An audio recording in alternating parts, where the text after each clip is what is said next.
Hello guys, welcome back my YouTube channel. मैं MD काम रज़ा और आपके लिए लेके आ गया हूँ दूसरा लेक्चर। एंड हमारा ये लेक्चर जो है 10वां लेक्चर चल रहा है। एंड हम लोग 9th वाले लेक्चर में क्वेश्चन आंसर के बारे में डिस्कस किए थे। एंड और भी क्वेश्चन है। एंड इस लेक्चर में हम लोग सिर्फ थ्योरी को कंप्लीट करेंगे और उसके बाद और एक लेक्चर होगा, उसके बाद इस चैप्टर को फिनिश करेंगे। ठीक है, उसके बाद हम लोग सेकेंड चैप्टर में चलेंगे। ठीक है, एंड अब हम लोग चलते हैं अपने क्वेश्चन की ओर। एंड उससे पहले अगर मेरे चैनल को सब्सक्राइब नहीं किए हो तो सब्सक्राइब कर दो, वीडियो को लाइक करो, शेयर करो। एंड चलते हैं अपने क्वेश्चन की ओर। विद्युत लैंप क्या होता है? विद्युत लैंप तो विद्युत लैंप के तंतुओं के निर्माण में प्राय एक माप टंगस्टन का उपयोग किया जाता है। और टंगस्टन हम लोग इसमें लिखेंगे कि विद्युत लैंप के तंतु में तंतु का जो निर्माण होता है प्राय टंगस्टन का उपयोग क्यों किया जाता है, ये हमारा क्वेश्चन है। उसके बारे में हम लोग देखेंगे। तो टंगस्टन जिसे हम लोग W द्वारा सूचित करते हैं और एक उच्च प्रतिरोधकता वाला धातु है। एक उच्च प्रतिरोधकता वाला धातु है। ठीक है, एंड इसकी प्रतिरोधकता 5.2 × 10⁻⁸ ओम मीटर होती है, जिस कारण ये बहुत गर्म हुए बिना ही प्रकाश उत्पन्न कर सकता है। टंगस्टन का गलनांक बहुत अधिक यानी 3000 डिग्री सेल्सियस होता है। अतः जब बल्ब में विद्युत धारा प्रवाहित की जाती है तब अत्यंत पतला टंगस्टन यानी 2700 डिग्री सेल्सियस पर गर्म होकर हमें प्रकाश देती है। कितने डिग्री पर गर्म होकर? तो 2700 डिग्री सेल्सियस पे गर्म होकर के हमें प्रकाश देती है। और इस नोट के बारे में देख लेते हैं क्या बोला गया है इस नोट में। जिस बल्ब के तंतु का घन एवं मोटाई सभी जगह एक समान होती है वह बल्ब जल्दी फ्यूज नहीं करता। ठीक है, ये हमारा नोट में, और इसको याद रखना है। एंड किसी तार का प्रतिरोधकता उसके अनुप्रस्थ काट क्षेत्रफल में परिवर्तन के साथ किस प्रकार परिवर्तित होती है? तो प्रतिरोधकता के सूत्र क्या होते हैं? तो सूत्र हमारा R=ρL/A होता है। ठीक है, ये हमारा अवलोकन से हम पाते हैं। ठीक है, इसके अवलोकन से हम लोग पाते हैं कि तार की प्रतिरोधकता जो तार के अनुप्रस्थ काट के क्षेत्रफल बढ़ने पर तार का प्रतिरोधकता घटेगा और अनुप्रस्थ काट का क्षेत्रफल घटने पर तार का प्रतिरोध बढ़ेगा। ये है, इसलिए डायरेक्टली प्रोपोर्शनल ये जो R जो है =ρL/A होता है। इसको क्या है कि R जो है ये एरिया के डायरेक्टली प्रोपोर्शनल है, यानी क्षेत्रफल के डायरेक्टली प्रोपोर्शनल, इसलिए ये हमारा इस तरीके से लिखा जाता है। ठीक है, एंड अब हम लोग चलेंगे अपने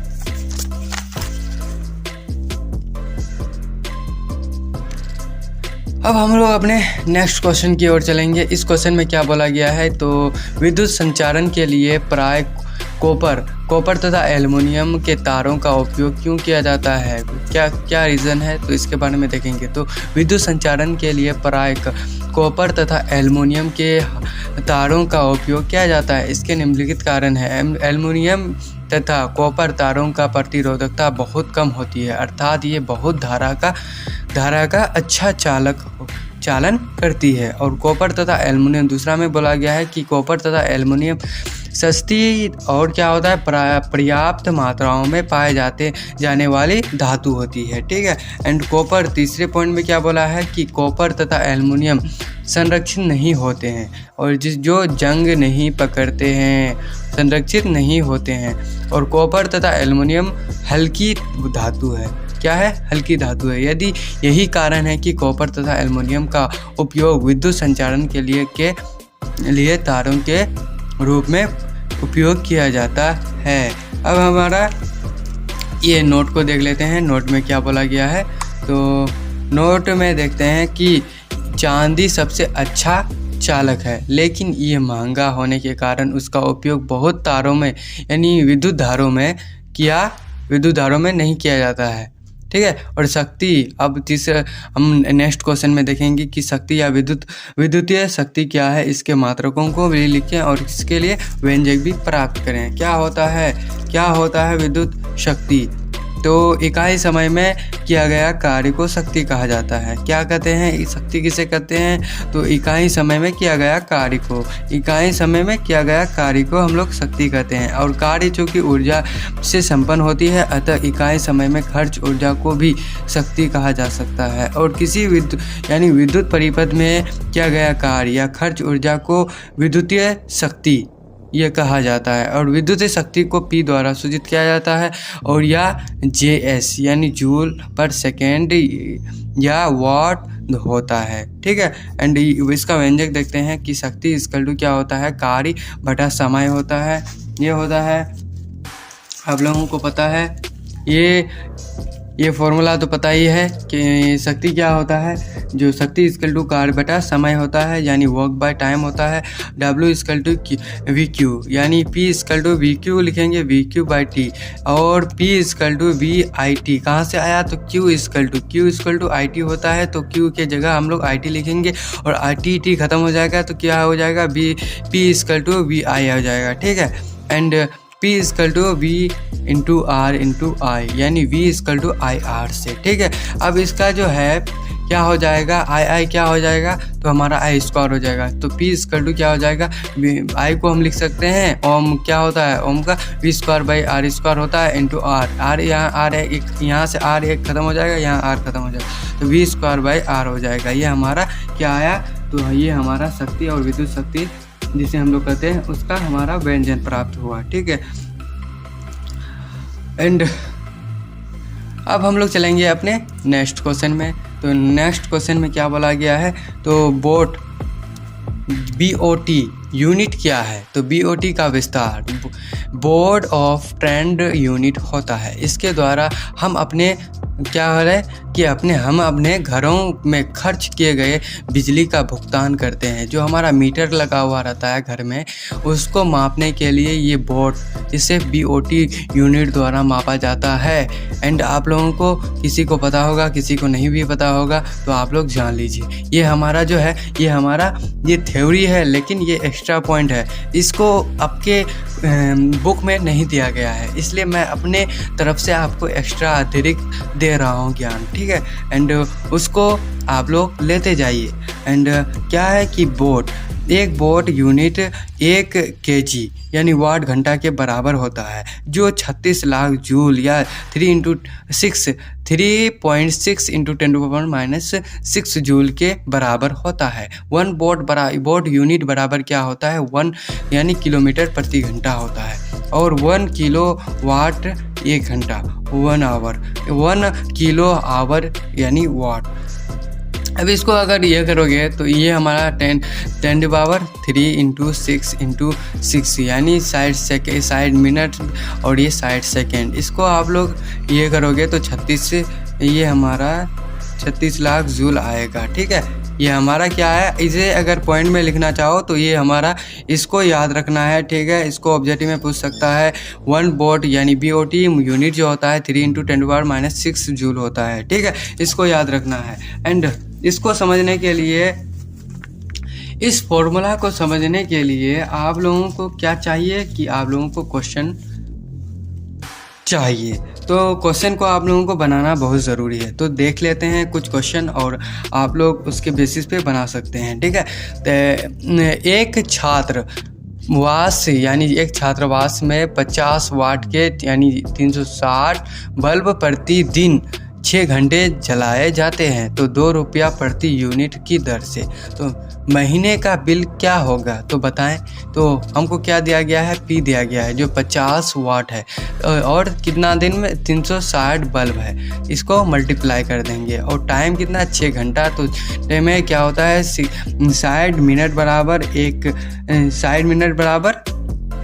1 घंटा, और 60 सेकेंड बराबर 1 मिनट। तो इसको हम लोग मल्टीप्लाई करेंगे और कुल समय क्या हो जाएगा, ये आ जाएगा, ठीक है। तो हमको वाट यानी W निकालना है, यानी खर्च ऊर्जा कितना हुआ या कार्य कितना हुआ उसको निकालना है। तो P इक्वल टू क्या होता है फॉर्मूला, P इक्वल टू यानी शक्ति इक्वल टू वर्क बाय कार्बाइड टाइम होता है।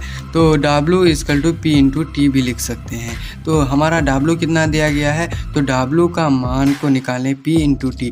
ये हमारा P और T का मान यानी 50 × 306, 60 × 6 × 60 × 6 × 60 × 30 जूल। इसको ये हमारा P × T से आ गया, ठीक है। एंड कुल ऊर्जा अब हमारा फॉर्मूला में लगाएंगे कि P का ये फॉर्मूला लगाएंगे तो हमारा W ये आ गया। तो W को इस मान को हम लोग यहाँ बैठाएंगे, ठीक है, और बटा करेंगे किसको, तो 36,000 से यूनिट से। अब इसका कुल यूनिट कितना आया, ये 5 × 36 × 6 × 3 ये हमारा यूनिट है। तो कुल इतना ये हमारा ये इतना आया है, ठीक है। एंड अब हम लोग चलेंगे अपने नेक्स्ट क्वेश्चन की ओर। तो नेक्स्ट क्वेश्चन में क्या बोला गया है, तो 40 वाट के बल्ब प्रतिदिन 4 घंटे और 100 वाट के 2 अन्य बल्ब प्रतिदिन 2 घंटे जलाए जाते हैं। तो 1 महीने में उपयुक्त ऊर्जा की गणना करें। तो पहली स्थिति में क्या करेंगे कि इसका क्या क्या दिया गया है उसको लिखेंगे। तो P दिया गया है 40 वाट, इसको मल्टीप्लाई करेंगे 4 घंटे से, 4 घंटे दिया गया है। और टाइम ये T दिया गया है। टाइम को अगर 4 लिखना है तो पूरा लिखना पड़ेगा। तो 4 × ये हमारा 60 मिनट और × 60 सेकेंड × ये हमारा 30 कितना दिया गया है, तो हमारा 100। तो 40 वाट के बल्ब प्रतिदिन 4 घंटे और 100 वाट के 2 घंटे, 2 अन्य बल्ब प्रति 2 घंटे जलाए जाते हैं। तो 1 महीने तो 30 दिन हुआ, 30 दिन से हम लोग इसको मल्टीप्लाई कर देंगे। तो ये हमारा, इसको अभी मल्टीप्लाई नहीं करेंगे, उसको एज इट इज़ छोड़ देंगे, ठीक है, लिख करके, ठीक है। एंड W = क्या होता है, P × T होता है। तो P हमको 40 और ये 4 से मल्टीप्लाई किया हुआ है। एंड क्या हो जाएगा, 40 × 4 × 4 ये 4 60 और ये 60 और ये 30 ये हमारा एज इट इज़ रहने देंगे, ठीक है, एज इट इज़ रहने देंगे, ठीक है। एंड दूसरी स्थिति में P2 को निकालेंगे। तो P2 हमको कितना दिया गया है, हमारा 100 वाट दिया गया है और कितना 2 घंटे में। तो 2 हम लोग लिखेंगे, ठीक है। एंड टाइम 2 घंटे में और ये हमको लिखना है, ठीक है, इसको लिखना ही है, ज़रूरी लिखना है। और W क्या हो जाएगा, खर्च ऊर्जा। W = क्या हो जाएगा, ये हमारा, ये इसको मल्टीप्लाई करके ये हमारा ये आया, ठीक है। अब हमारा कुल ऊर्जा क्या होगा, W1 और ये W2 यानी पहली स्थिति और दूसरी स्थिति से। तो पहली स्थिति में W1 और दूसरी स्थिति में W2, इसको अगर जोड़ेंगे तो ये हमारा ये इस तरीके से ये हमारा W1 का वैल्यू और ये हमारा W2 का वैल्यू। तो इसको हम लोग पूरा, आप लोगों को तो मैथमेटिक्स आता ही होगा, आई होप, ठीक है। एंड इसको हम लोग मल्टीप्लाई करके ये हमारा इतना आया, ठीक है। इसको मल्टीप्लाई एंड इसे मल्टीप्लाई किए तो 160 और ये हमारा 100 पहले से दिया हुआ है। तो ये हमारा इतना और इसको जोड़ने पर ये 260 आया। उसको अगर मल्टीप्लाई किए तो हम लोग ये हमारा इतना वैल्यू आया, ठीक है। एंड कुल खर्च ऊर्जा जो है, कुल खर्च ऊर्जा, तो हम लोग इसको अब क्या करना है, भाग करना है किससे, तो हमको 36 जो हमारा 3 × 10⁻⁴ कितना था हमारा, तो 10⁻⁶ जूल जो था हमारा BOT यूनिट का मान, उससे हमको मल्टीप्लाई करना यानी भाग देना है, डिवीज़न करना है। तो इसको यहाँ 0 0 ख़त्म हो जा रहा है, 0 0 ख़त्म, 0 0 ख़त्म, 0 0 0 0 ख़त्म। ये हमारा 60 से उड़ा, ये हमारा 1872 से उड़ा, ठीक है। और ये हमारा 60, 150, 156 ये कट करके ये इतना आया, यानी 32% हमारा आंसर आता है, ठीक है। आई होप कि आप लोगों को समझ आया होगा। एंड आप लोग अपनी तैयारी, अपनी जोश और लगन एंड आप कर रहे होंगे। एंड आप ऐसा मत कीजिए कि मैं एक दिन पढ़े और दूसरी दिन छोड़ दिए, ऐसा नहीं करना है बाबू।